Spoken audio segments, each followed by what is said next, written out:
Welcome to another edition of A Strange New Pod. I am your captain and host, Julian Brown, alongside the best, the very best bridge crew in the quadrant. Rear Admiral, he doesn't actually love Enterprise, Eric. The Borg Queen of Puns I don't herself, mind it. and Ensign Brittany, Patrick Stewart's buff stunt double, Lieutenant Hawk, and the only person to win and be voted off the island on Survivor Ryza edition, Ensign Aaron. Glory to you and your houses. How we doing? That's my favorite opening you've made up for me ever. I thought you'd like that. Survivor Ryza, I would watch that.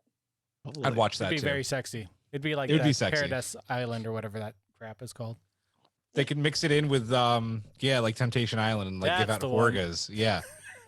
Baby I've never Horgas and seen big that, Horgas. but I'm here for it. Yeah, oh my god, that's it. It sounds like it's going to be rated X. Well, it's on Ryza, obviously. Yeah. It's too bad in our Yeah. strange new loop later that I didn't say any Star Trek show because Aaron would pitch that. So as always, a big thank you to Sam Dillard and Samo Studios for our awesome intro and outro music. It takes us to the final frontier, and to our Twitch collective, welcome and thank you for joining us on Subspace as always. This week on the pod, we are diverting the fleet from Cardassia. We were originally going to talk all things Cardassian part one of a two-part Cardassian episode, but because of some Star Trek Prodigy and Star Trek Picard news, here we are. That's our episode this week. First, with Star Trek Prodigy, we'll talk the cast, the characters, descriptions, and if we have any better idea of where the show may or may not be going. Then we break down the Star Trek Picard season 2 trailer. Hawk was like typing away in all caps in the admin chat. It was beautiful. We'll talk our theories and talk some theories we also got from our amazing Patreon collective. So before we do all that though, Eric, how can people support our show? Well, if you're watching us live on Twitch, you can actually give us little bits. Bits are little fun little points that you can give us on the stream, and it'll help fund us. But if you're way cooler, you want to join us on Ryza, you can go to our Patreon right there, the link below, and there it is. You can you can get all sorts of fun stuff. We have special episodes like our Drunk Space 9 episodes. We have even other little rewards. We get buttons made. We get so many different things that our Patreons get. It's a cool group, and the perks are amazing. Eric, you just joined us on your first ever episode of Drunk Space 9, aka Wild Triple Chase for one night only. Mm-hmm. It's true. It is true. I got berated by Aaron about liking Enterprise.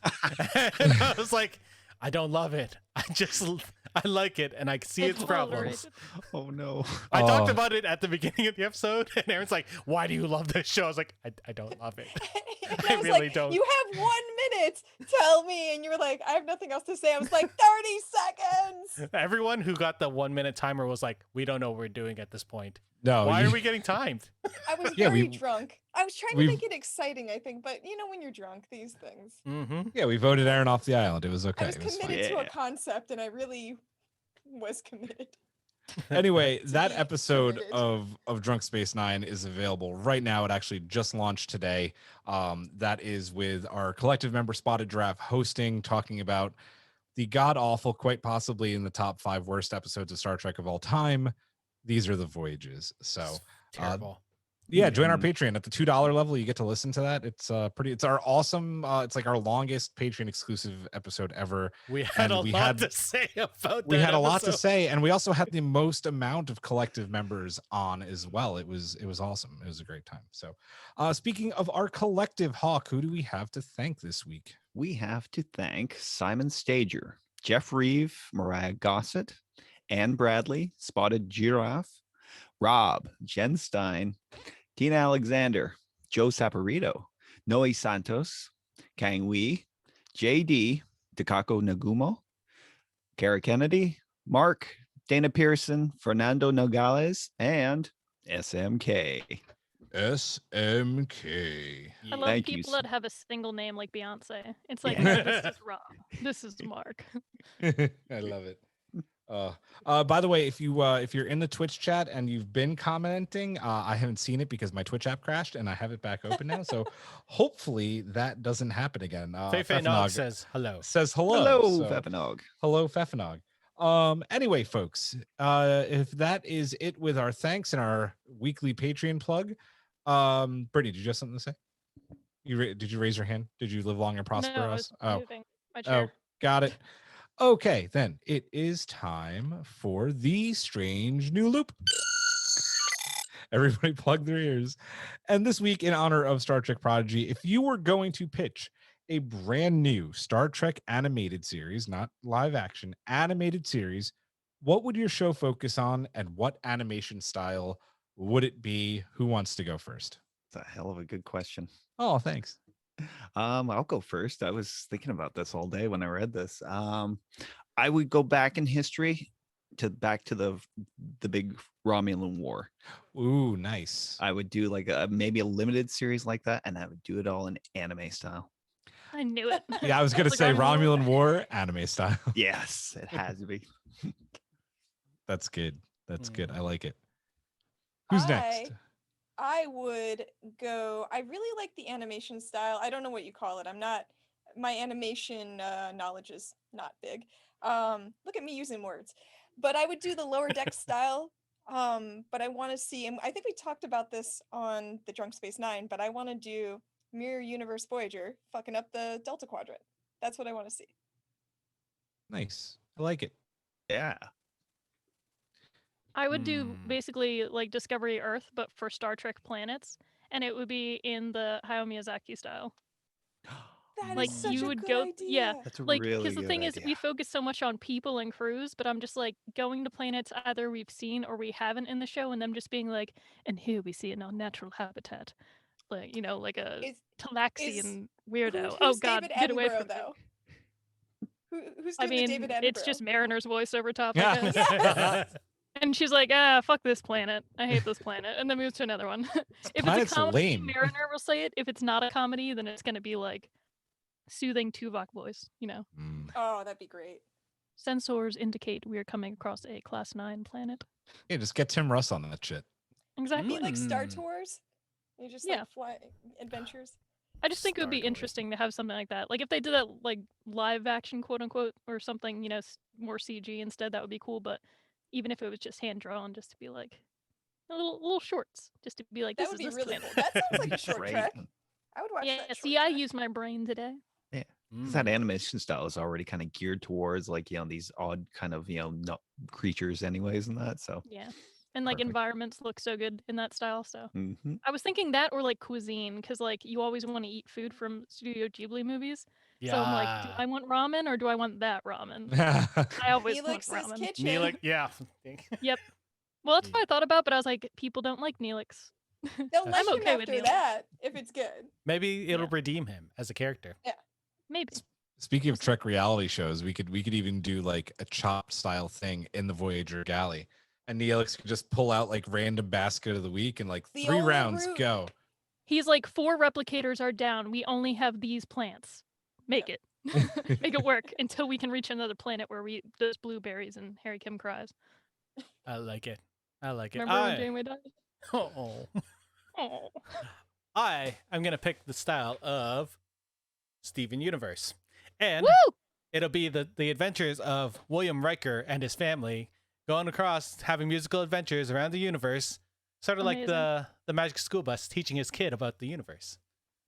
I Love dig it. it. I love it. Beautiful. I like it. And in this one, his son is alive. Yeah, his son is alive. Yes. For sure. Has to be. I thought about this long and hard. You guys know I love the Enterprise B, and it got such a bad rap in Star Trek Generations. It made John Harriman look like a wussy. And I would do like what we're seeing with these amazing screenshots we're getting from Star Trek Prodigy, that like CG style. Maybe I'd mix in a little bit of like Clone Wars in there or Ooh, or yeah. Rebel. And I would do a light-hearted Enterprise B story with the same guy.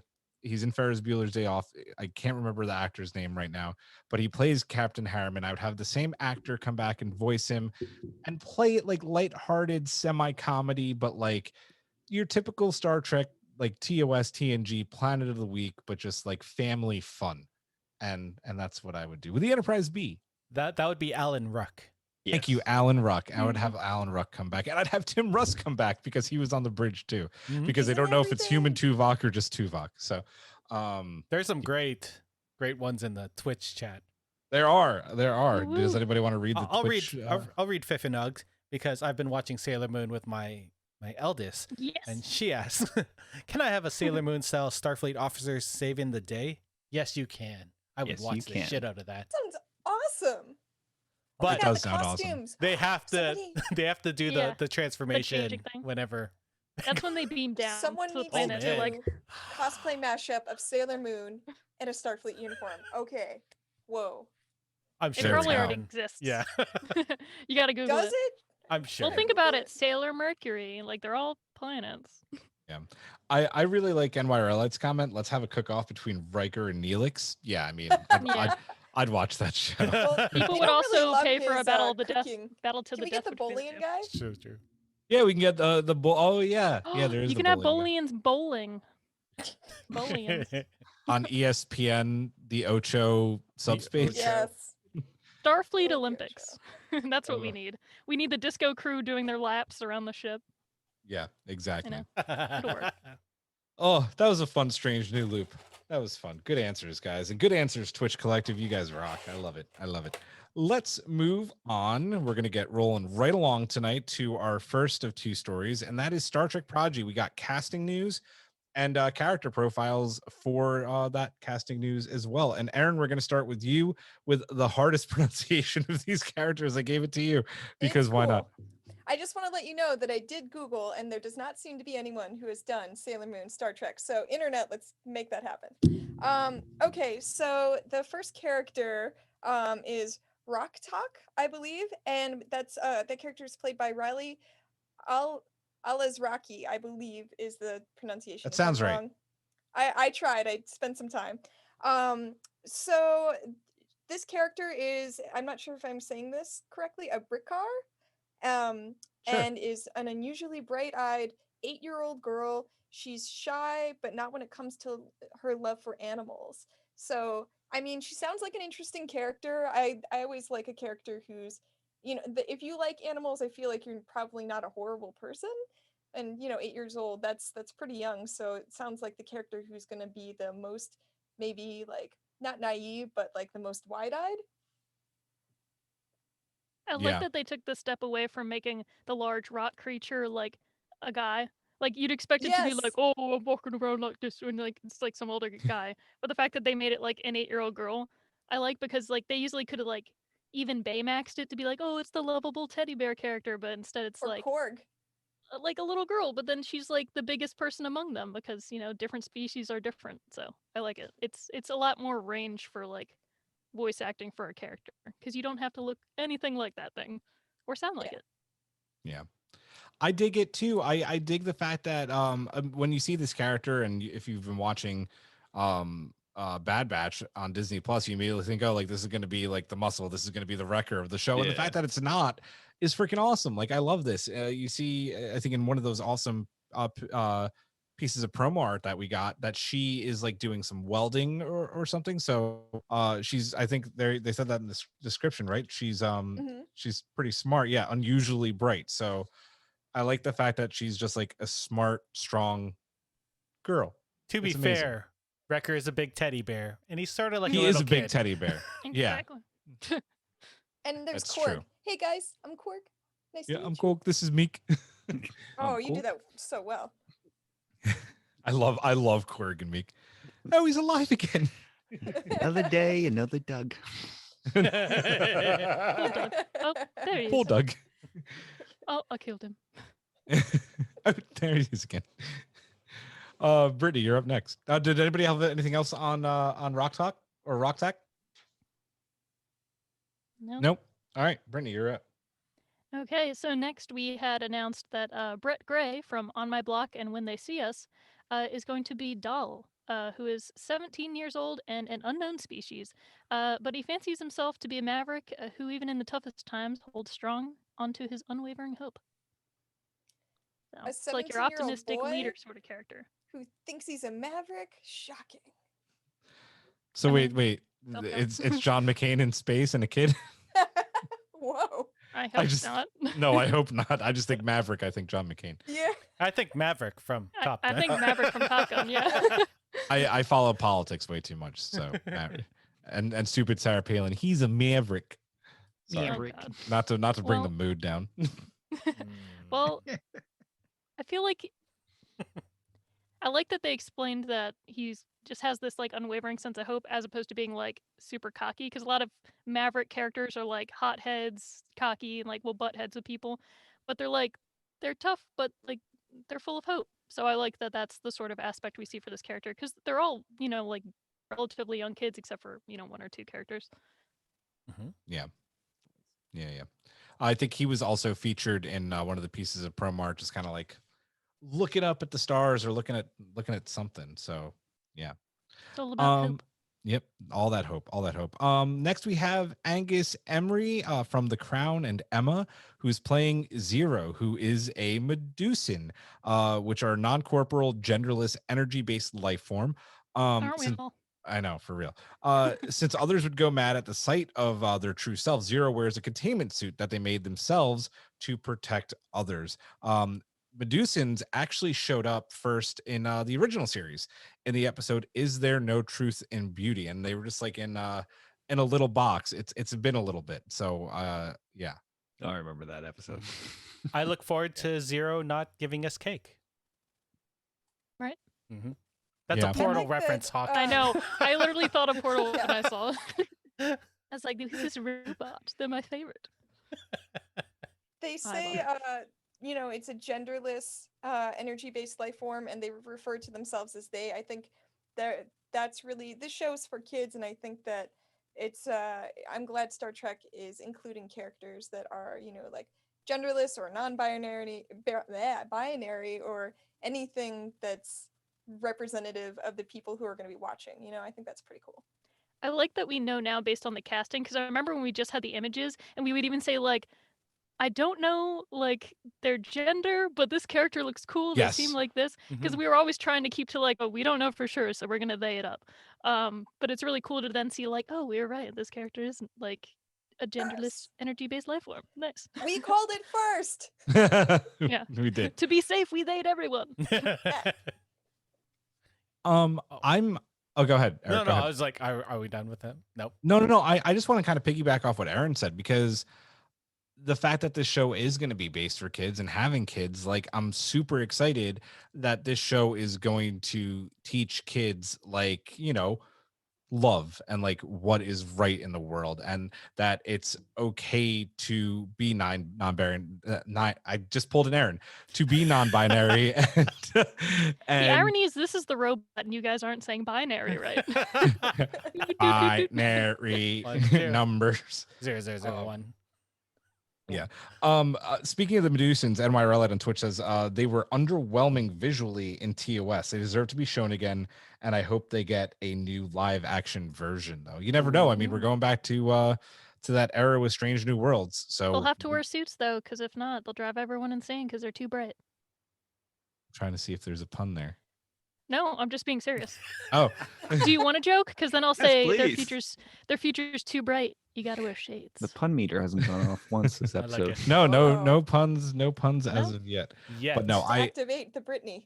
I do really enjoy that the show is going to be very inclusive, and Star Trek as of late has been going that route anyway. So it's just great to see them continuing down that path. So Eric, you're up. Well, I have one of my favorite actors, Jason Mantzoukas, He's awesome. who for some odd reason is credited with Infinite and Big Mouth Instead, this was of Brooklyn Nine-Nine, The Good Place, The League. Mhm. The League, what was it? Invincible. Yep.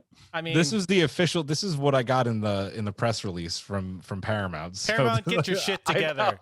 I Yeah, know. That's Derek. Paramount's trying to keep it family friendly. Derek is That's a infinite. good point. This is Derek. Raffi. Derek is infinite. Anyway, so Jason Mantzoukas is playing Jensen Pog, a 16-year-old Tellarite. Tellarites are known to relish an argument, and Jensen is no different.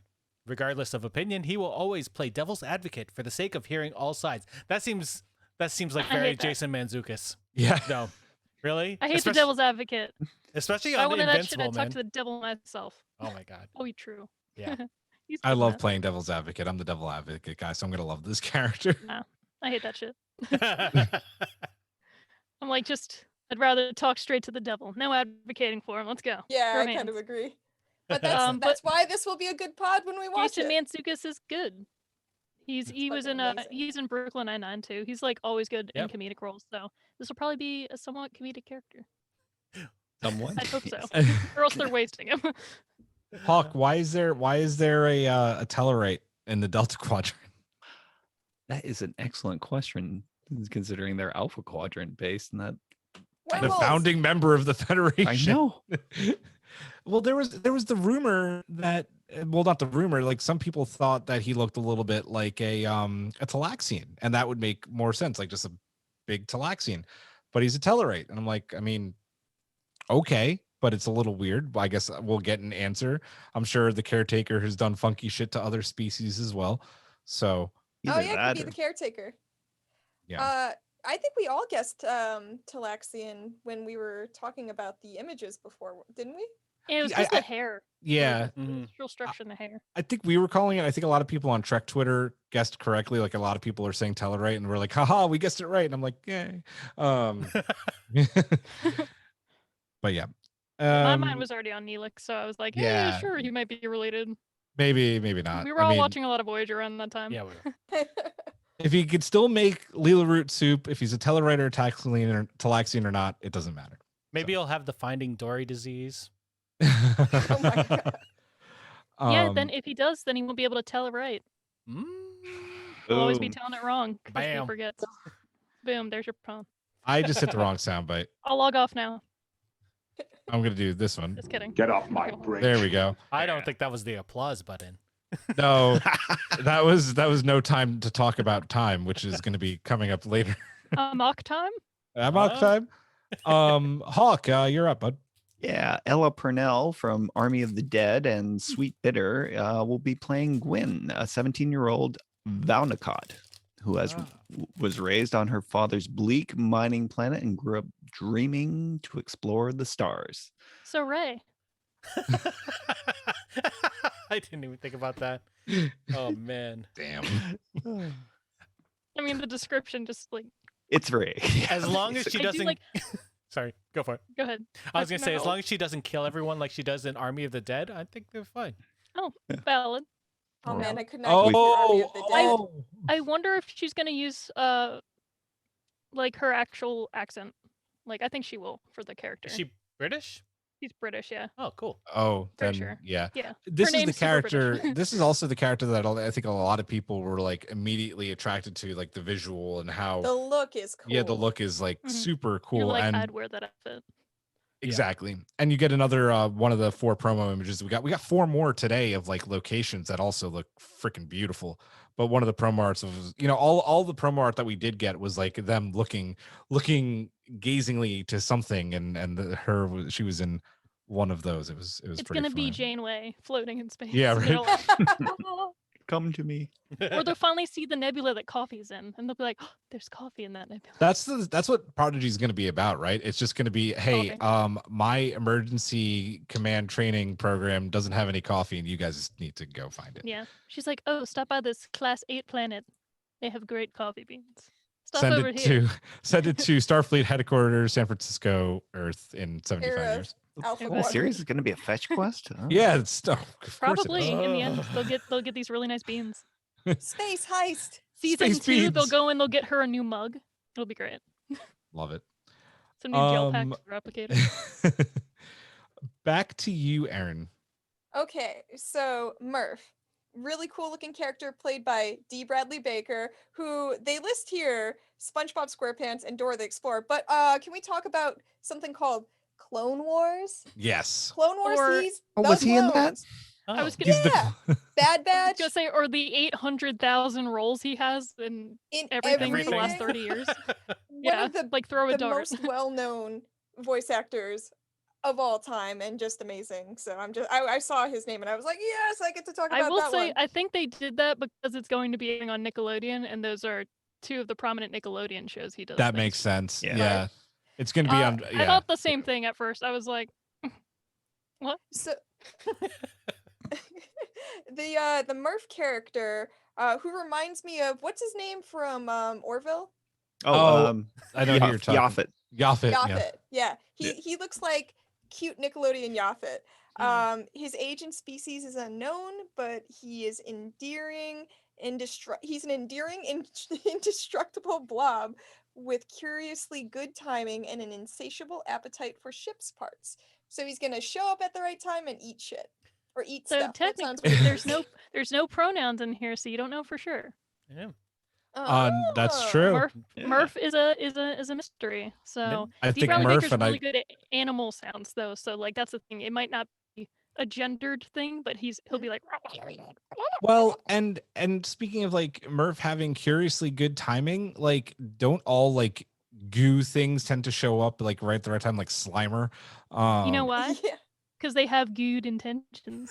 That was Just shut 100%. up. He's awake.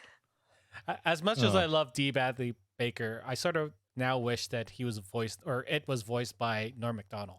Oh, that would be so amazing. But then you would get all the Orville people who think that new Trek is fake Trek, saying you're just Not stealing all from the the Orville people. a lot of them who are just like you're Little just bit. stealing from the Sprinkle. Orville again. And I love the Orville. they already got that complaint because of Murph. So Well, I say they're a bunch of villains if they I think agree. Star Trek would do that. Can't we all just enjoy the shows we love? you would Yes. hope. Don't You yuck would those hope. yums, man. Yep. Don't Anyway, yuck the I'm yums. most excited for the goo. For Murph. The Let's goo, go. the Murph. I'm excited for Murph. Every time I hear Murph, I think of Interstellar, though. Yeah, I was gonna say I think Murph. Tell me to come back, Murph. Don't let me go, Murph. Oh, Interstellar. It's all about gravity, damn it. Love transcends time and space. Okay. Oh I boy. love that movie so much. Guys, we have a lot more information obviously now about the characters. Still not a ton about where the show is going. We do have the final frontier. We have species that we've seen before in Star Trek, like Tellarites and the Medusans. Let's talk about that a little bit more. Like, how do some of these species get to the Delta Quadrant? Because that's the question, right? Like, why are Tellarites and Medusans in space? Like, generation ships, the caretaker. What do you guys think? Wormhole. Caretaker. Wormhole. I'd say Wormhole. hard work and determination. Does wonders. Transwarp. You can reach any quadrant. It doesn't Everybody's exist. got Oh, transwarp. transwarp corridors if they're maybe transported there by the Borg. I don't know. I think Well, that maybe there's a few places the Voyager didn't touch in the Delta Quadrant, and that's where some of these species are from. Didn't the description, or at some point they said all of these characters are in jail together and like they have to escape? That's like how this whole thing starts. So Were they juvie kids? I think so. They're I mean, they're all Kid young. jail. Yeah, so I assume it's a kid jail. But like, why, if they're in jail, A, what did they do? B, I feel like there's something about like that says where'd they come from. I don't know what it is, but Well, I feel like we don't find out. Yeah, I feel like we don't have that much longer to find out, right? If we're getting lower decks in August, are we getting Prodigy before that? Like They're guesstimating. I thought October was the guesstimation for Prodigy a while oh back. man, we are gonna be Because it's so going to be like back to back to back to back. It would make again. sense because like there's schools so much back in Trek. swing Yeah. by then. Yeah. so- Exactly. It's going to be we're like gonna be so busy.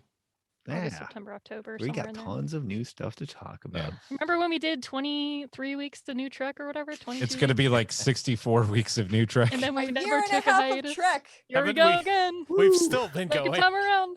Yeah, we haven't stopped. Every know. 4 weeks we To kill be off a fair, crew some of those member. weeks, Those we are were when we doing did. 2 2 or episodes a 3, week and yeah. killing ourselves. Yeah. That was hard. So we we're were- going to be back there, kids. Well, no No, more we're buffer not. time. We're not. We remember we changed that up. Our when Trek is on, that's our episode. Yeah. That's the new rule. No you guys buffer get no time. bonuses. No buffer time. No buffer time. Well, if you're a patron, you get bonuses. Haha. Not haha. You should join our Patreon. It's Yeah, very right. well worth it. He's like, haha, we pulled a trick on you. We're giving you bonus things. Before I go to down our there. before I go to our next point, actually, I do want to while it's on my mind to say one thing about our website. our website just got updated to Podpage's 2.0 platform, which is super exciting. Podpage is freaking amazing, and I'm not getting paid to say that. They're just a fucking fantastic company where our website is hosted. You should become an affiliate. Yeah, I think we're going to. I got to talk to Brendan. Anyway, you can leave it. I know a lot of people are on different platforms like Spotify, Apple Podcasts, wherever you listen to podcasts. Some of you don't even listen on podcast platforms. So if you guys like what you hear and want to leave us a review, you don't have to strictly do it on Apple Podcasts right now. You can actually do it directly on our website. No having to go to any third party. So if you like what you hear and would like to say some kind words, we would love to hear from you. And even if you have some feedback, that's always welcome as well. Let's move on to our next point. We've already talked about some of these amazing actors. I'm getting the gist from most of you, all of you, that there's a lot of excitement about this voice cast voicing these what sound like great characters. Totally. Yeah. I will watch think it's anything a good Jason mix. Mantzoukas is in. Yeah. Right. Yeah, So. I like that they I'll went watch with like anything Kate Mulgrew is fresh in. names too. Yeah, fresh Yeah. names is nice. Yeah, so like as much as all these people have had different roles and projects, it's nice. Like Brett Gray is somebody I'm not familiar with. I haven't seen When They See Us or on my block, so I'm interested in seeing that. A lot of people have seen The Crown and Emma, but I haven't, so not familiar with that character. So really, out of this list, I only know the last three. Oh, I forgot the very first girl, Riley. I haven't seen her either. So the first three, unfamiliar with the younger kids. But Jason Mantzoukas, Ella Purnell, and D. Bradley Baker, I've seen them in things. I kind of like know them, the gist of them as actors, and so it's nice to have the balance of like people that have had more roles and then these newer, fresher sort of faces and voices. I really enjoy that. Like at least half of this cast are the age-appropriate actors for their parts. Yeah. I really dislike when I can hear an older person playing a younger kid. Freddie Prinze Jr. No, I'm fine with Freddie Prinze Jr. No, that didn't bother me either. It didn't bother me either, but I know a lot of people were bothered Yeah, by it's it. usually not as bad when it's like females because they're able to do younger pitch voices pretty well. But like even then, sometimes it's rough. But then normally when it's like men trying to do like younger voices, that's why there's a reason why in anime like Naruto is voiced by a woman. You know what I mean? I was playing It Takes Two the other day, and there's a little girl in it, and it's definitely like the actor is definitely a woman, going like, "I'm a little girl." Like, I know. Sometimes you can tell, and it's like, why? It's But then jarring. sometimes you have Tara Strong, where you're like, oh shit, I know Tara it's Strong Tara is Strong. everywhere. So you That's sound always like been kind of a constant in animation, though. Like they always get like like an adult to voice a child's voice, because they can't have a child actor who ages out of the role. But then they can grow with the Sometimes. character. That's For what I Aang, hope they these guys used do. a kid. But Yeah. Gotta get him before puberty. Exactly. I'm the Avatar. Out of context, that's a real weird quote. Oh, look at you, Fire Lord. Guys, we've seen 4 and now actually 8 stills from the series because 4 more were released today. Those 4 were more like I guess what am I trying to say, like environment. Like one's a planet. yes, like, thank you, like environmental shots. Listen, I used the word in 2 different tweets about this. It looks gorgeous, absolutely gorgeous. What do you guys think about this animation style that we're going to get from Prodigy? I mean, it I want sounds to like be the like show that Lady Brittany Gaga pitched. meme. Someone go. No, I want to let you go because I don't know what you said because I talked at the same time. Sorry, I said it looked like the show that you were pitching earlier, the like David Attenborough Planet Earth, but like Planet Star Trek. Yeah, basically. And I was saying, I feel like that Lady Gaga meme where she's like show-stopping, incredible, and like she's wearing the sunglasses. Every time I see any sort of update on the show, I'm just like, I'm here for it. And I even like the character designs, and I know people were weird about like, Jamie looks kind of weird, but I've liked it all. It's very rare that I have an animation style I don't like. And then usually if I watch a show by the second season, I'm fine with it, even if I'm like a little weird about it, because I'm like, it grew on me. For this, like the environments do look amazing. Like there's this one picture. Like there's one of a planet, one of just like I want to say it's like a desert or something where like there's really cool like sort of rock formation and then like a canyon and then like sands dripping from it, almost like a waterfall. One looks more of like a high-tech city, but the last one they have is like 2 of the characters are sitting kind of on like a piping, and then like the sky has like this nebula in it, and it's a very like She-Ra-esque sort of backdrop. So it's really cool to see like them sitting like that, and I don't know, it's awesome. I want to like show people, but I know you can't see it on my phone. So check it out in Discord or look it up online. It's on Twitter. I've But posted they're all the gorgeous. stuff on our Instagram as well, so you can check out all these images on Insta. And if you At want to Strange join New our Pod. Discord, it's right there. Right there. There's a link. Right there. Yeah. Go get Ooh, it. Half the look at time that. you'll get the news before you even realize it's on Twitter because somebody in Discord will be like, "Did you know?" And we're like, "Oh shit." Yep. What do you? Anybody else thoughts on the animation style, Hawk? I can't really put my finger on it, which is kind of a good thing. I feel like I'm going to be seeing something I haven't seen at this point in an animated short, in an animated series, or in a Star Trek series, and that they're very highly detailed, very cinematic looking as far as the environments and the character design. So I'm reserving judgment until I see it, but like I can't wait. Yeah. I just want to say a couple of us on Discord mentioned that the promo art of the giant city looks a little bit like Atlantis from Stargate. Yeah, it's pretty awesome. Not that will be what a crossover that would be. I'd watch that show. God, I'd watch that show. Not that it could really ever exist in the same universe, but that's how they got to the Delta Quadrant. yeah, Through the there you go, Stargates. through the Stargates. Never Boom. know. Just let Paramount buy MGM or something. Yeah, right. Maybe Nine that Too chevrons late. to get to the Delta Quadrant. Maybe the Tellarites are there because of unchecked Federation expansion. Ooh, hey. Maybe. Well, if Brittany's right, we'll be seeing Prodigy sometime in October, which is exciting. But we're gonna get Lower Decks season 2 before. Dude, we're close. I think it's like what, 7 weeks or something like that. Man. A little more. Not far away. Not far away. Anyway, Star Trek Prodigy. We will update you as we get more news. I'm assuming with getting this casting news and getting all these promo images, we're gonna get a trailer in the next couple of weeks. That's usually how these things work. So Probably. yeah, if that launches, it'll be everywhere, and we'll talk about it on the next pod. So with that, I'm going to move us along to the thing that had Hawk just losing his mind, losing all of our minds. I mean, the trailer was amazing. That is Star Trek Picard season 2. We're going to break this trailer down, talk about some theories. First and foremost, guys, when we first saw this trailer at Star Trek Day, the quick like 30-second one with the Jean-Luc voiceover, we got a pretty good idea, right, that this was going to be dealing with time travel, timey-wimey bull crap, and alternate realities. That is obviously now very. Oh, there it is. That promo art is fucking I just awesome. realized I could put them. So pretty. Yeah. Oh, it's so cool. It's wanna so live cool there. looking. Look, guys, I can actually bend my body over now. Hey! I'm healing. But yeah, I'm gonna cycle through. I'm gonna put a few of them in my background real quick. Nice. So give me 1 second. Obviously the whole time travel and alternate realities thing is now confirmed. Before we break this thing down, and Hawk, I'm obviously going to start with you. How are we feeling about this? Feeling confident. Yeah, I know right.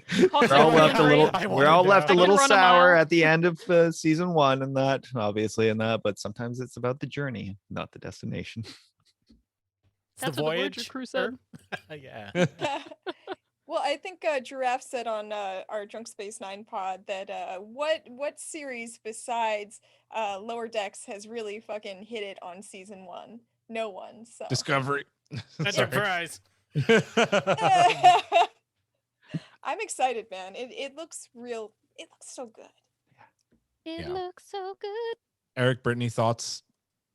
How do we feel about time travel, alternate realities? I think it's what season 2 of this show needs.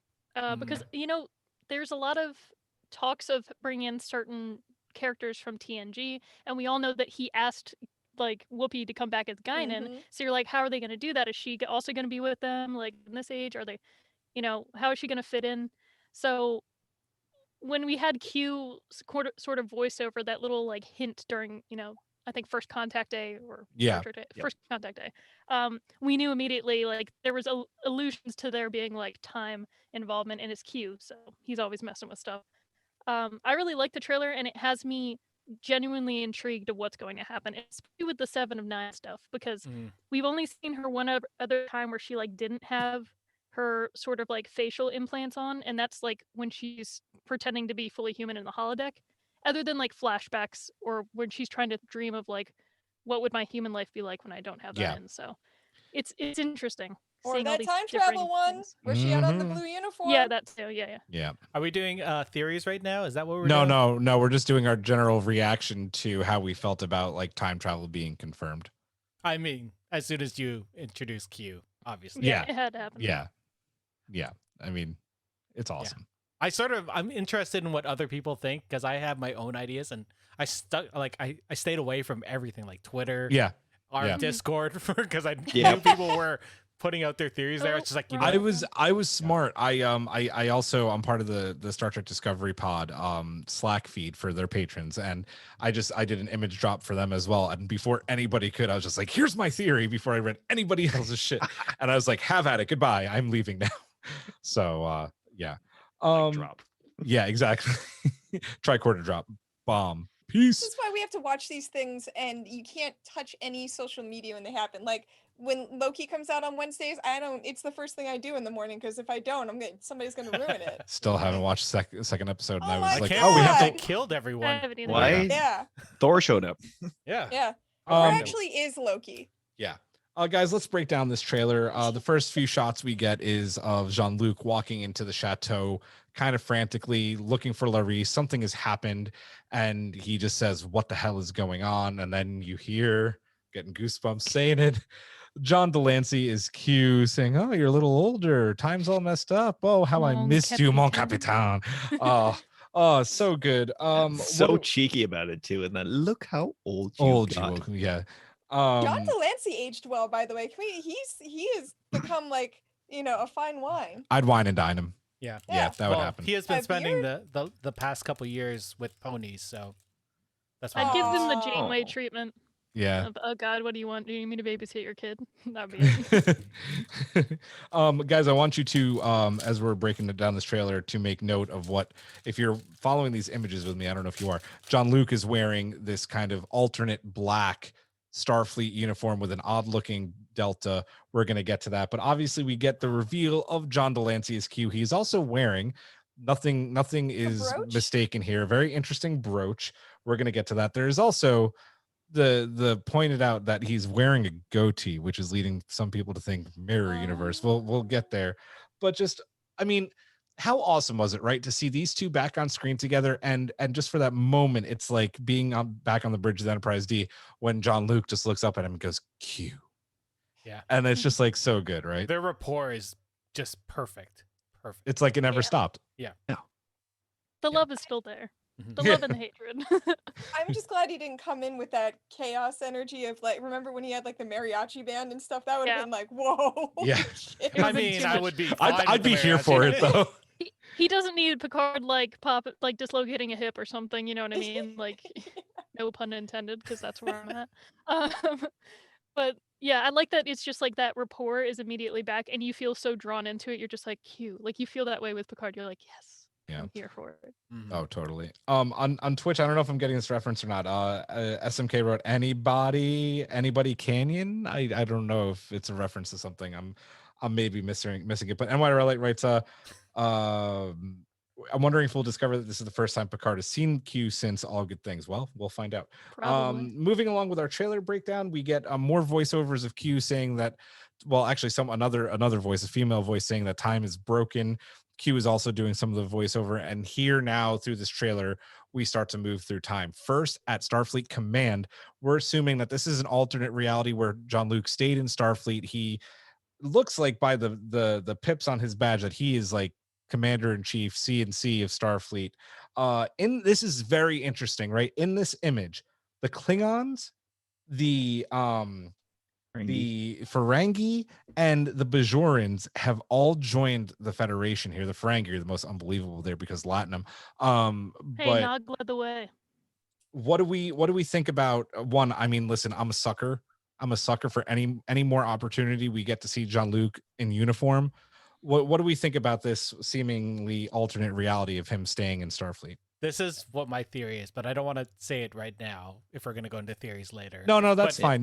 But yeah, this is where it started percolating in my mind. I was like, oh, and then everything just sort of fell into place. Yeah. I'm same way. I can't say anything without telling you my theory. Then we'll have to wait. Maybe we have the same theory. I don't know. Hey, you might. We'll wait. Either way, this is a great shot of seeing him in an admiral's uniform. It's interesting seeing these different bodies that we think would not join the Federation. We know Bajor specifically decided not to join the Federation after the Federation trying for years and years. So very interesting there.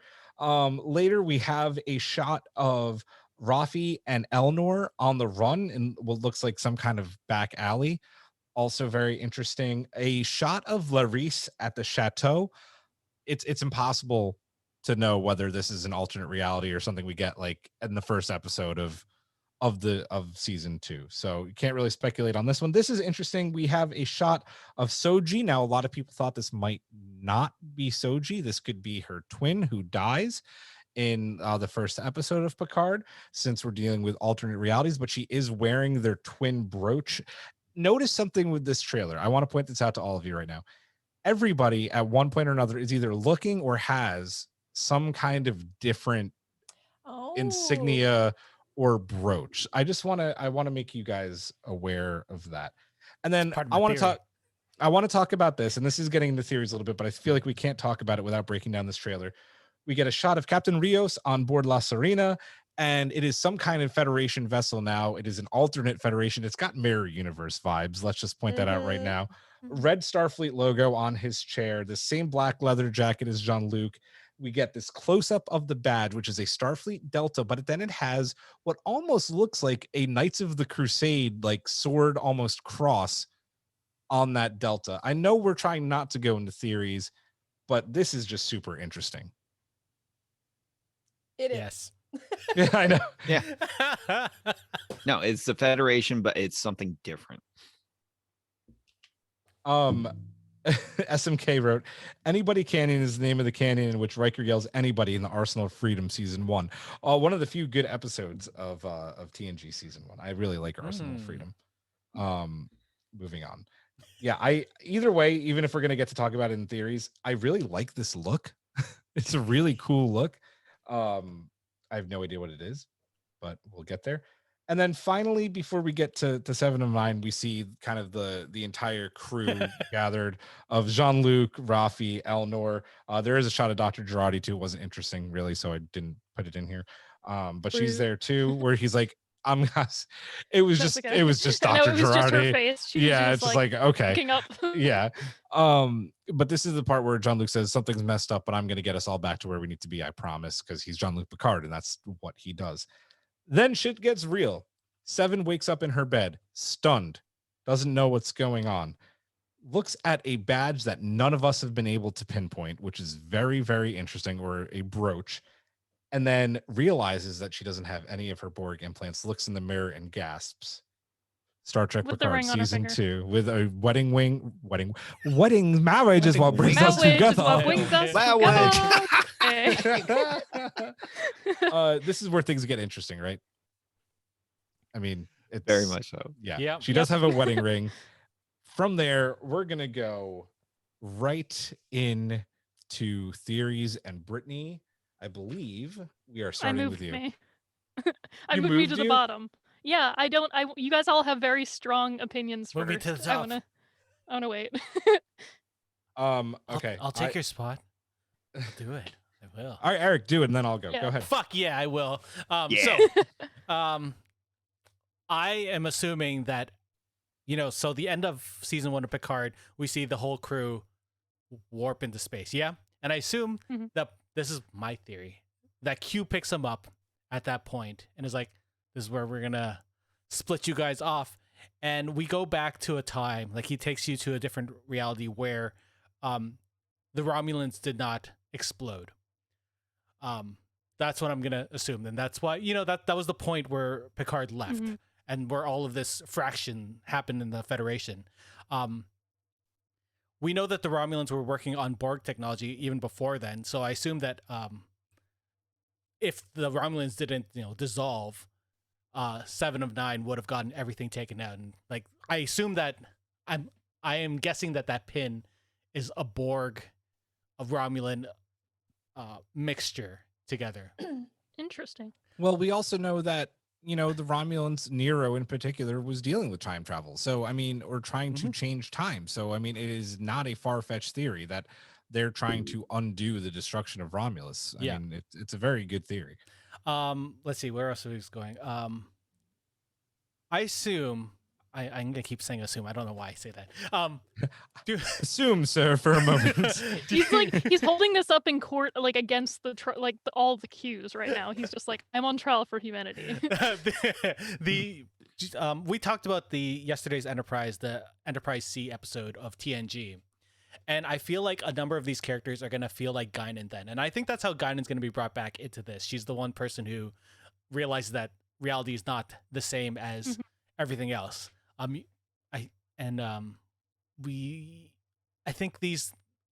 think all of these characters are going to have that feeling as well. They're going to be in this timeline and they know it's not right because they felt it before and they've gone it. Maybe they still have a memory of it. I assume they will because of what Picard felt like when he was in his homestead.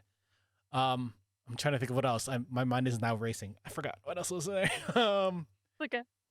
Yeah, but I think we're going to see Picard stay in the Federation. This is his point. Like he didn't leave, so he's highly decorated now. Maybe the top of Starfleet, and maybe he created this alliance that saved the Romulans, and that's where I'm gonna say Annika is. I assume she's gonna take that name. In this season. Yeah. Mm-hmm. I don't know if I've missed anything. I'm really sad that Guinan didn't show up, but I think that. I think it's on purpose. I think this. That's the one thing I have about the trailer that I want to say is that there's no Guinan for a reason. Yeah, I'm very happy that she didn't show up. I don't want that spoiled. Like I want to get the goosebumps. I want to cry when she shows up on screen for the first time. I want to feel every bit of that. I wouldn't mind hearing her say Jean-Luc right at the end, and I would have been like, well, because Guinan, but they already got us with Q that way. Guinan is the Q to Picard. He's Q's the devil and Guinan is the angel. Does anyone else think they're gonna de-age John Delancey in that scene, and then he's gonna see Picard, and he's gonna be like, okay, I'm gonna go old too? It would be funny. I don't care if they do either way, but it would be really funny if they did. I think if they do de-aging, it might be. Well, then again, they could reuse footage, but anytime they might be visiting past scenarios of being on board, for when the Next Generation happened, they might just reuse footage like they did for Trials and Tribulations. Yeah.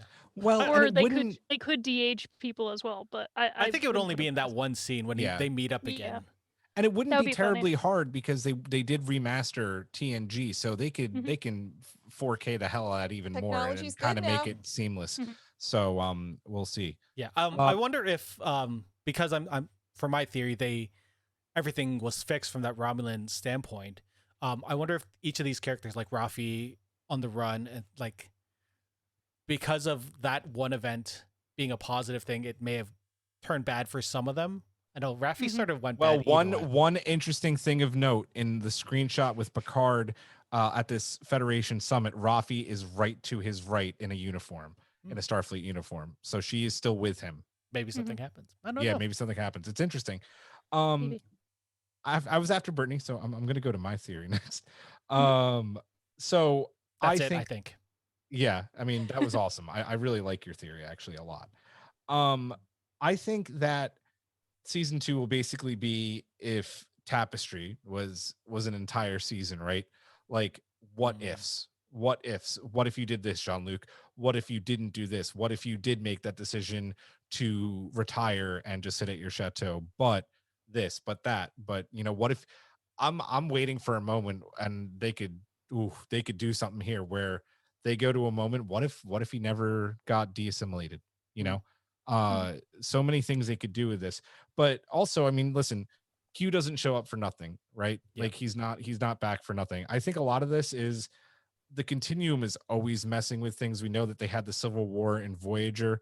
I think we may have. Oh no, there she is. Okay, she was frozen for a second. Now she's sitting really still. Yeah, no, I'm just sitting really still. I think the Continuum has done something severely to screw up the timeline as well. In the last episode of TNG, he talks about how he wanted humanity to expand their mind a little bit. I wonder if this is they haven't gone past that point, and he wants Picard to realize now that he's a golem, he can do anything. Right. But I do want to see this is kind of Picard going through what if, all of these what ifs scenarios that we're going to see in season 2 are kind of like what we saw in All Good Things. This is what's going to heal the timeline. And part of the reason I think this is people there's no getting around it. People were not satisfied with Picard season 1. And I think and I will put myself among them, that people do want kind of like, if this is going to be the final season of Picard, which I do think it will be, the best ofs, right? Like the greatest hits, and to get a lot of, I know people are kind of 50-50 on nostalgia. Like, I want this to be a nostalgia heavy season, I love because nostalgia. we're not gonna get Patrick Stewart again. Nope. So I do think that's what this is gonna be. Also, I have one thing to go along with this. Discovery season 4 has already touched on the temporal Cold War. I mean, it is not far flung to think. No, that's my theory. Well, sorry. Oh. Sorry, Well, you could expand upon it, that this could be some part of, if not maybe the beginning, because we don't know exactly when, Eric, correct me if I'm wrong, when the temporal Cold War started. This could be a moment of it. This could be the start of it. This could be the middle of it. I have strong remains. thoughts. Well, I feel I don't know if the time agents are strong enough to go against the Q continuum, though. Yeah, that's true. Yeah. Aaron, I'll let you go, but I had Hawk next, so you have to hold that in for a little while longer. I think you've opened the can of worms on this. Yeah. So I think it'd probably be best if Aaron went next. Okay. So I was thinking temporal wars, and this is how I think it makes sense. The people that we haven't seen Guinan, but I think she works into this. The people that seem to be kind of heavily involved in this are Picard, who's like not really human anymore, and then we have Seven, who's got all the Borg stuff. And so I'm thinking something happens, like people are going back and forth in time and fucking shit up. They have some awareness of it being wrong, and they're able to communicate that to the people around them. And then I think maybe Q shows up because maybe he's graduated to trying to like take care of the timeline or something, or maybe he's just like, you seem to be aware, this is a good time to play with you about this. And maybe Guinan comes in to try to also in some way like hold that together, or help him to navigate this, like maybe if they're jumping through time, or if they're not, like, because we haven't really gotten a strong idea that they're moving through a lot of time, Yeah. So that's my theory. It's short but sweet, but I think the main players, Picard, Seven, and then like potentially Guinan, are well suited to be people who would be able to feel that something was wrong. Well, yeah, because Guinan is one of the species that just, it flows through time and is kind of like everywhere at once. It's an interesting take. I like it. I don't know if I mentioned, I think it's only going to be in one timeline in my theory. I think they just, one thing has changed, and that's the learning experience all the way through to the end. Then why does the poster show LA with LA traffic and the Starfleet Delta then? Star Trek promos have not always been great. I mean, that's actually pretty fair. Hawk. Okay, so I'm a little all over the place with this, but basically, yeah, Q is there. What I think Q has done is remove the blinders, and that how Picard is able to see, something is wrong. He's confused. He's this timeline. See, yeah, my mind is scattershot on this. I believe there is some sort of villain that they have not introduced yet, and I think this villain has done something to the timeline. It's Guinan. I'm wondering, like, maybe there's a possibility that Guinan's involvement has something to do with her maybe screwing up the timeline. Whether probably not for some evil purpose, but maybe it was a mistake. But I think Q is there to remove the blinders on not just Picard and that, but also the blinders on Seven and and Rios and everybody in that, because obviously Picard is going to need this crew in that in order to fix whatever has happened. Sorry, Hawk, I didn't laugh at you. I was laughing at Twitch. Just to put that out there. You can laugh at me. Oh, SMK. Shame, sir. You're getting one of these even though you're not on the pod. Wait, let me read it first. SMK wrote, I think the LA highways are to illustrate that it's a long road. Getting from there to here. Get off my fridge. As one who travels those long roads, yes. Engineer also wrote, as long as no one says it's Mephisto. It's Mephisto. Jesus Christ! If I hear that one more time, I think. I mean, for every part of the MCU, like Phase 4, if anybody mentions it, I'll be like, I'm done. It's canon. Like you did for weeks. Just saying. Just saying. No, for Shots WandaVision, I just said fired. it could be Mephisto. You were banging tables for Mephisto. No, that would be Mephisto. I'd be banging on. Oh! I want to know what the hell is going That It was- on. reached a point where well I was played. like, they reached the point where he would be revealed. No, it's true. It's true. Tragic. Anything else, Hawk? Yeah, I'm trying to think here. I believe there is some, everybody's saying about like 7 and that, possibly of having had the implants removed. I'm thinking that whatever has happened in that, her parents never made that voyage out there to study the Borg, and she was That'd be never cool. assimilated, That'd be really neat. right? That Because room looked like crazy that she was in, didn't it? Just it's look like she was rich. almost like a civilian, some sort of civilian life, right? Oh my god, her living a civvy life would just be. Yeah. Especially having her like, memories. Yeah. Yeah. obviously that insignia is super important. We It don't is. know. Yeah, it looks so familiar. And It it's like, does. It really does. Yeah. Yeah. Maybe those are like the thing that maybe like Q puts that in front of everybody, and that's their thing that is the connection that allows them to realize that they're not where they're supposed to be. Like, what is this thing, That's actually an interesting point. I like it. It's true. Yeah, he'd never be outright with it. He'd always be subtle, and that must be Everything is always for a reason, though, with him. Yeah. So.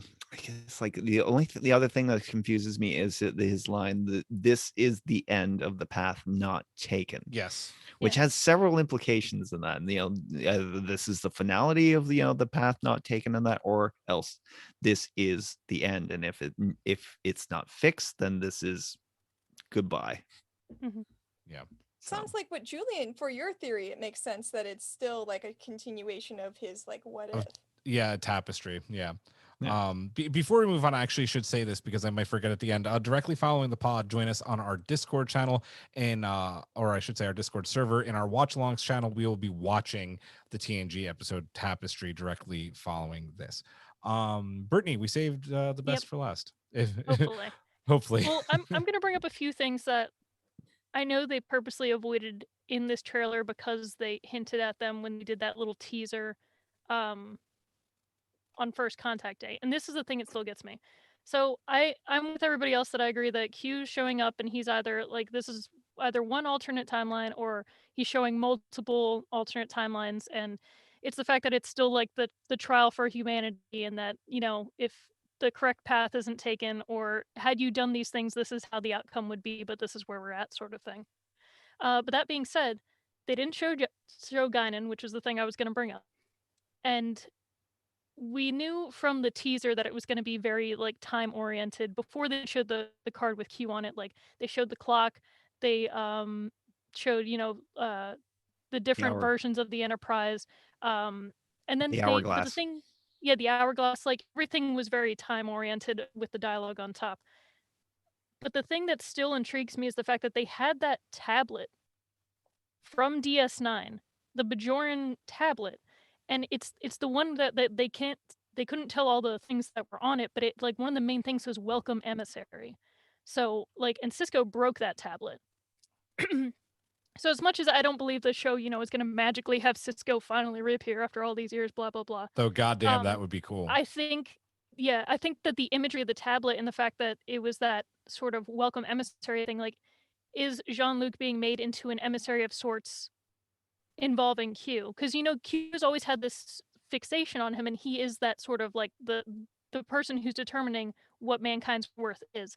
But is this a new stage for their relationship? Like, is he doing something with Picard that's going to like elevate him in some way, where it's like, the Qs have let me do these things, deal with you and have these trials, but like now this is a new stage for us. You are the emissary of the continuum, or you are the emissary of keeping the timeline correct or something like that, you know? Do you think it's to a point where he's offering him a spot like he has done to Riker and other people inside the continuum? I mean, if the season 2 ends and, you know, if that's the end of the series, then maybe that's a possibility where it's like you can join the queue. You're not quite human anymore anyway, sort of thing. I won't say that that's like my theory. It's just this trailer, like they're so purposely vague for a reason, and the fact that every single time you see a character, you can't place, is it now? Is it in the past? Is it an alternate timeline? The fact that the insignias keep changing. We had a little bit of that with, you know, Discovery season 3 when we knew they were going to jump into the future, but everything was different. So we're like, you know, we were guesstimating based on a flag. We're like, maybe people left the Federation, maybe this happened. So I'd like to believe that they're ratchet and clanking it up. I know three of us are playing that game right now, so we're like, fractured timelines. It all makes sense. It's all altered realities, dimensions. And that might be the case, but I feel like season 1 of Picard focused so much on the relationship between Picard and Data. So season 2 for me is going to be the flip where it's the relationship between Picard and Q. Yeah. I like it. It makes sense because I'm looking forward to when Guinan shows up, but it's weird because Paradise Lost was a book that showed up in it, and that's about the fall of man.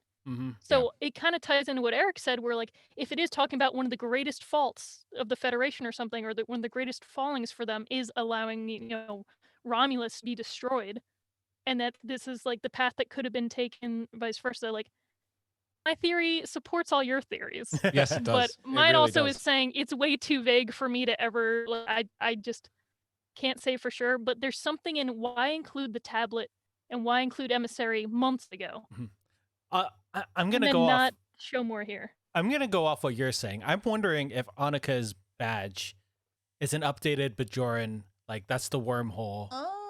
And the because it looked like prophets. DS9. That's the thing that got me. I kept staring at it, and it looks like DS9 almost. Yeah. But then, like, not. Then they had like the 3 little stars. It could be like there's the Federation. There's the like. What if there's a timeline Bajorans Cisco comes back? Well, even the Cardassians, The right? prophets. Because the Cardassians were turning a new leaf too. So I mean, maybe him returning gets them all to join the Federation. Maybe that's one of those things. But Did anyway, we could all hope, but it probably won't ever touch on Cisco. No. Did anybody else think the badge sort of resembled what a supernova might look like of a star explosion? Yes, I thought that, and it's also reminiscent of the Federation a little bit. And SMK brought that up in Twitch, saying that the insignia is kind of like an alternate Federation shenanigans. So all I know is they need to pay whoever did that graphic design a lot of money because they're making people think really hard about it. Yeah, So totally. they're like, let's make it look like a cross between 3 things and watch the fans go fucking wild. That's right. I thought it had a mirror universe vibe to it as well, so I feel like it could just be so many things. Yeah. The thing that gets me is like, I feel like the mirror universe has been done so much in Discovery. That was my thought in this too. one, I don't since care. Q showed I'm up, loving it. I know, but Q is so like dramatic that like, the mirror universe, that's easy. Like that happens by accident all the time. But when he shows up, he's like, no, this is fucking crazy shit. Yeah. We also but I will have to say remember. 7 of 9. Go ahead.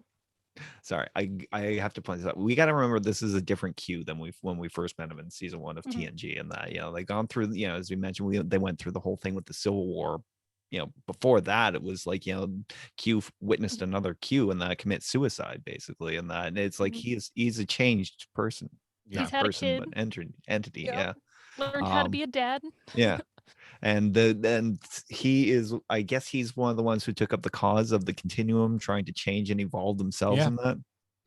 So, I feel like that's going to play a part. He's all in this grown season. up. Yeah. Bring back Q's the all grown female Q. She was amazing. I am the most Yes. intrigued by 7 of 9 though, and that's the stuff that I'm like, please, dear God, don't have her fucking married to Chakotay. We're gonna get there. We're gonna talk about that. I can't.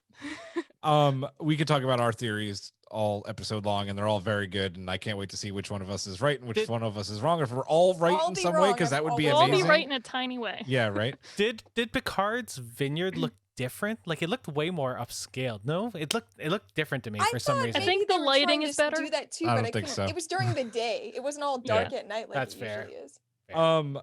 I do want to get to our So we asked our patron collective for their theories, and we're going to read some of the ones that we got right now. And we'll go back to the top, how we've been doing this order all night long. Eric, I'm going to hand it to you for Noe's theory for Picard season 2. From Noe, I think ... Q has an existential crisis about his decisions and how they have impacted those he's interacted with. Q graphic of multiple crossroads in the poster graphic. The fact that everyone seems to be aware of changes to the world around them and themselves would indicate that Q, or something else, is manipulating space-time, but I'm not sure if it's only impacting our cast of characters. My only potential qualm is that at the end of this, potentially 2 seasons worth, ordeal, the show's universe will return to normal with some character growth.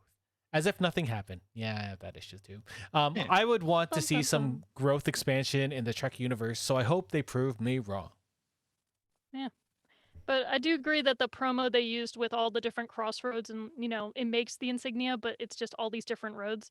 It ties into what we were saying, that it's going to be these branches in time or realities or these crossroads of decisions and choices. So I like that, Noe. Thank you. I'll try to be super vague with this too, but I'll say that there have been some set photos that are a little spoilery as to why we might have that specific poster. But that is all I'll say. No, I feel like Noe's theory goes a little bit with mine, saying like something's kind of gone wrong with the continuum and they've fucked things up somehow, and Q is having this maybe he's the last because Q of that. Yeah, I mean, right? That'd be something. I like this theory a lot.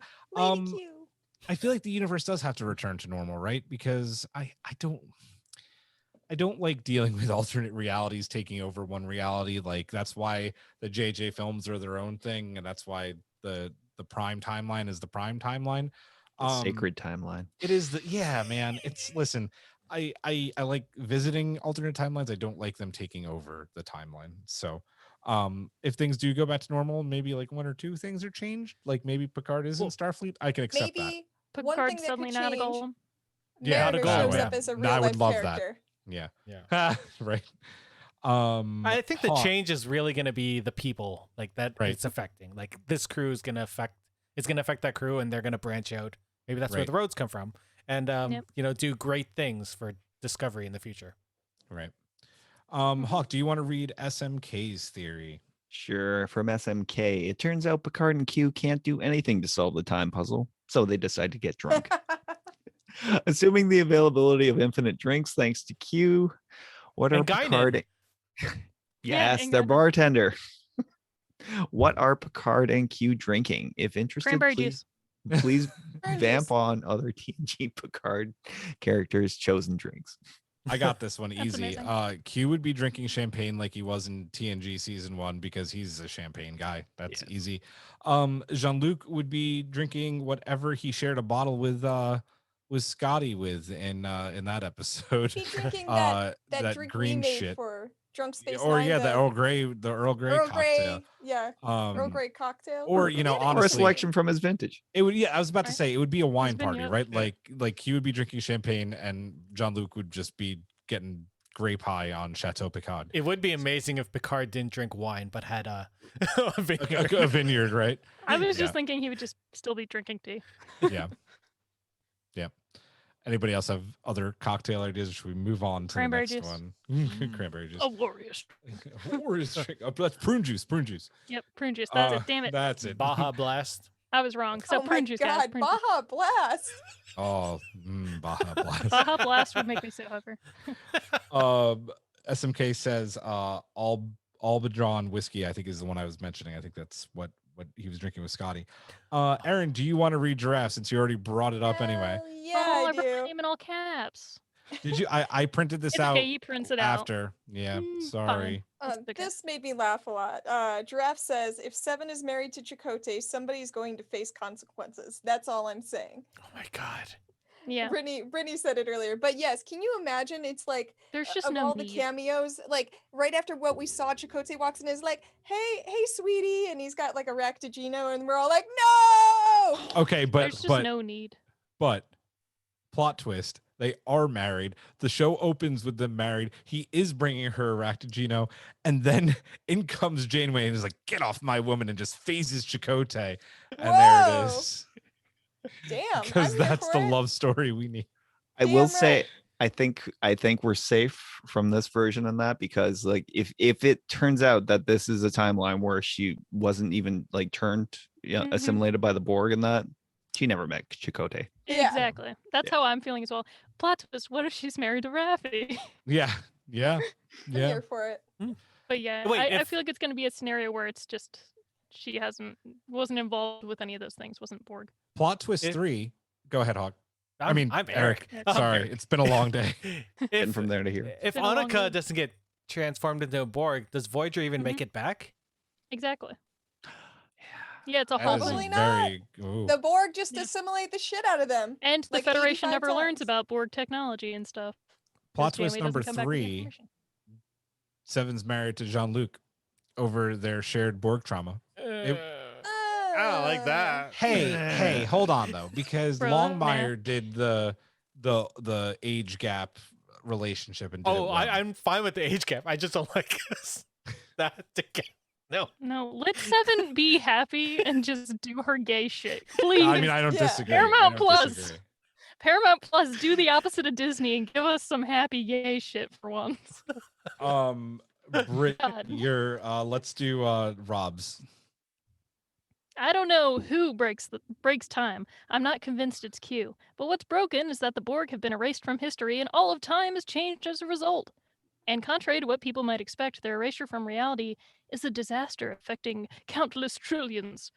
And the PIC cast, I guess Picard, Picard. plus Q, are the only ones who know that reality has changed. And They decide that history needs to be repaired, which is a huge emotional / psychological hurdle for both Picard and Seven. Made it more difficult because anyone, quote, native to the new timeline is like, what the fuck? Why would you want to restore those monsters to reality? So the Picard cast has to go it alone. Yeah.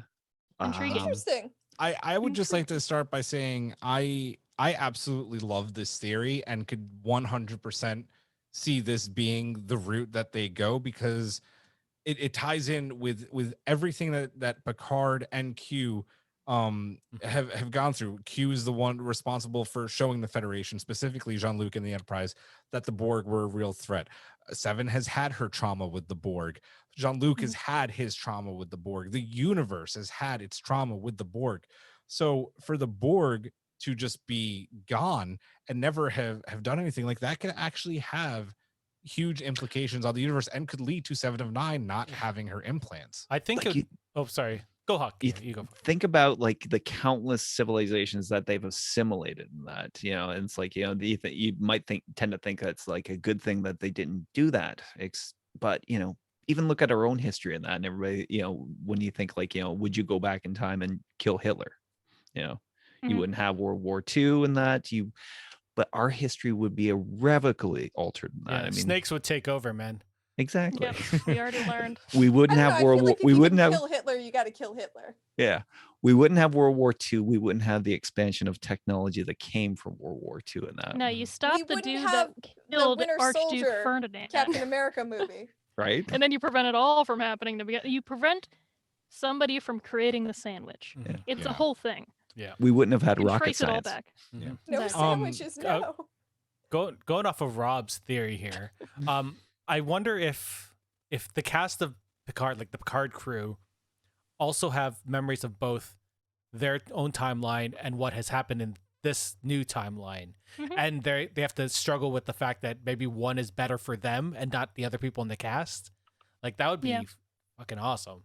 Yeah. Do that shit so much in sci-fi, and like it could be so cool if they do that in the show. Yeah, for real. I'm done. So going off what Brittany talked about with her theory earlier, I'll read Feffenog's last year. I am still intrigued by the Prophet's tablet from the first teaser. Maybe the Orb of Time will come into play. I mean, again, teaser trailers and Star Trek and Q, for that matter, just nothing is done, without a reason. And having that tablet in the teaser, I mean, the Prophets, whether we get Avery Brooks or not, and honestly, I'm not counting on it. are a huge deal. And listen, we have a Bajoran reference in this teaser. They have joined the Yeah. Federation. So I mean, it's all right in front of us. And dare I say, knock on wood, pray to the prophets, it's looking like this season of Picard is going to completely make up for season 1.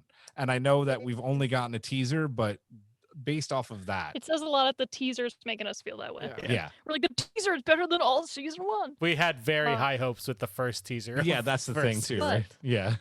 The prophets do exist outside of, our linear concept of time. So even if it's just showing the prophets interacting with all this, like prophets and Q and these things, like all the time entities are involved, that's still a cool enough reason to have the tablet.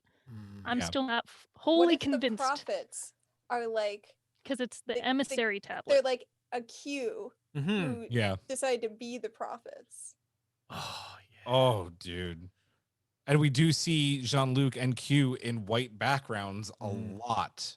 Like with nothing, like in kind of what like the Celestial Temple is that Cisco always wound up in. Mhm. Oh, now What we're if getting Cisco places. comes back, but his name is spelled Sisqo?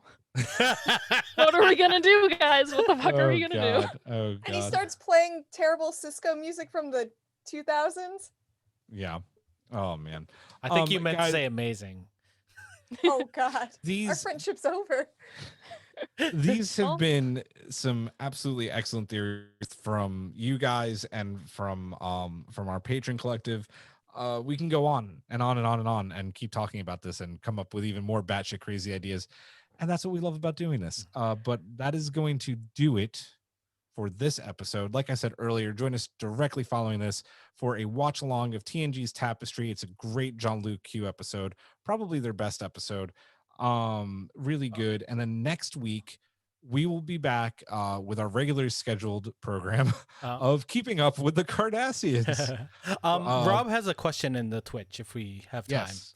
Sure. He wrote, does Picard have long withstanding PTSD rage at Q? Because if not for Q, he never would have been assimilated. Probably. No, because he still would have been assimilated because the Borg were coming no matter what. So I don't think he has that PTSD towards Q. Fair. So No. that's my I don't think he loves Q. No, I think he does. I don't think he loves. They're friends. They're frenemies. It's written all over his They're back. frenemies. Friends to lovers. Best, Yeah, best exactly. frenemies with benefits. Someone could have Whoa. said an animated Trek show that's a police procedural, a buddy cop. Yeah. Like a buddy with cop, Odo man. and Quark. I don't know. Anyway, folks, that is going to do it. We'll be back with part 1 of our Best of Species Cardassian episode next week. That is going to do it for our show. For Aaron, for Eric, for Brittany, for Hawk, I am Julian. I say to you, live long and prosper. Maj Ram.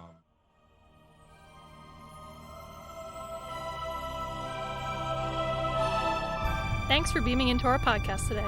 If you want to keep the hailing frequencies open, you can subscribe on Apple and Google Podcasts, YouTube, and Spotify. Like what you hear? Put in a good word with Starfleet and leave us a 5-star review.